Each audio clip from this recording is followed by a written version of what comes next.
En termes donc de décision, ce qui est étudié à la date d'aujourd'hui, donc c'est la décision d'une augmentation au maximum de 3% donc pour les industriels donc en juillet. Donc ça fait l'objet d'échanges entre le ministre donc en charge de l'énergie, le ministre en charge de l'industrie et les industriels, donc dans un dialogue normal donc entre les opérateurs économiques et donc le gouvernement. Mais ce que je veux, moi, quand même préciser, parce que je suis obligé de le dire, produire, transporter et distribuer de l'électricité, ça a un prix. Ça a un coût, si l'on peut dire.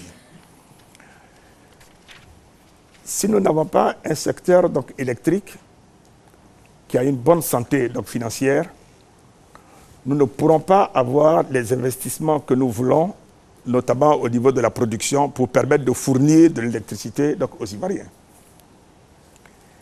Et si donc, nous n'avons pas donc, ces investissements, demain, ce que nous pouvons compromettre, c'est la fourniture elle-même d'électricité. Il y a certains pays qui, n'ayant pas travaillé donc, sur la question de la santé financière donc, de leur secteur électrique, se sont retrouvés à un moment donné dans une situation où les secteurs électriques n'inspiraient plus confiance, il n'y avait plus d'investissement qui était possible, et après ça s'est traduit par une incapacité à fournir de l'électricité aux populations. Je ne crois pas que ce soit ce que donc, les Ivoiriens veulent. Je pense que c'est des questions où les décisions qui doivent être prises et être perçues clairement par la population comme justes et équitables. Tout le monde doit savoir que avoir accès à l'électricité a un prix. Pour les plus faibles de la société, qui représentent donc la majorité, toutes les augmentations envisagées jusqu'à aujourd'hui ont été décidées en faisant en sorte que le tarif modéré ne soit jamais touché. Donc ce sera toujours un élément de politique que les plus faibles de la société ne soient jamais touchés par quelque augmentation que ce soit. Mais je dois dire qu'on ne peut pas imaginer que dans 5 ans, dans 10 ans, on sera toujours donc, en train de consommer donc, de l'électricité au même prix. Donc à la date d'aujourd'hui, je vous dis que la décision qui est en train d'être envisagée concerne donc le secteur industriel. Dans une discussion, c'est un maximum donc, de 3%. Mais je veux dire donc à nos compatriotes que produire de l'électricité, distribuer de l'électricité, ça a un coût, et que sur une longue période, on ne peut pas avoir des tarifs qui soient totalement déséquilibrés par rapport donc, au coût. Maintenant, les décisions doivent être prises de manière judicieuse par l'État, en faisant en sorte que les plus faibles de la société soient épargnés, en faisant en sorte qu'on règle d'abord, je dirais, les problèmes des pertes, donc techniques et non techniques. Il faut explorer toutes les voies qui permettent donc, de faire des économies donc, au niveau du secteur. Une fois que toutes ces voies donc, auront été donc, explorées et qu'on aura fait toutes les économies, c'est après ça seulement que l'on pourra imaginer d'augmenter le tarif de l'électricité pour les populations.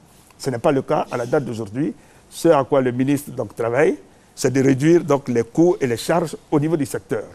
Donc c'est ce qui est décidé à la date d'aujourd'hui. Mais c'est important l'idée de se dire que tout ça a un coût et que de manière durable, on ne peut pas avoir un tarif qui soit complètement déconnecté du coût.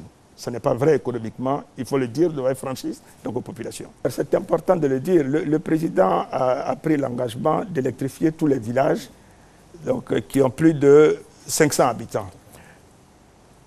En fin 2018, ce sera chose faite. Ce sera chose faite. Et je vous donne rendez-vous en fin 2018 pour le constater. Et nous notons que pour électrifier tous les autres villages qui sont donc en deçà de 500 habitants, il faudra environ 125 milliards de francs CFA, donc pour un peu plus donc, de 2000 villages. Donc c'est possible, donc après 2018, que nous puissions donc rechercher ces 125 milliards qui nous permettraient en 2020 d'avoir quasiment l'ensemble donc, des villages qui soient électrifiés. Ce n'est pas donc une vue, je dirais, donc, de l'esprit, mais pour l'instant, l'engagement pris a été d'électrifier tous les villages donc, qui ont plus de 500 habitants. Et je vous dis qu'à fin donc, 2018, cet engagement du chef de l'État sera tenu.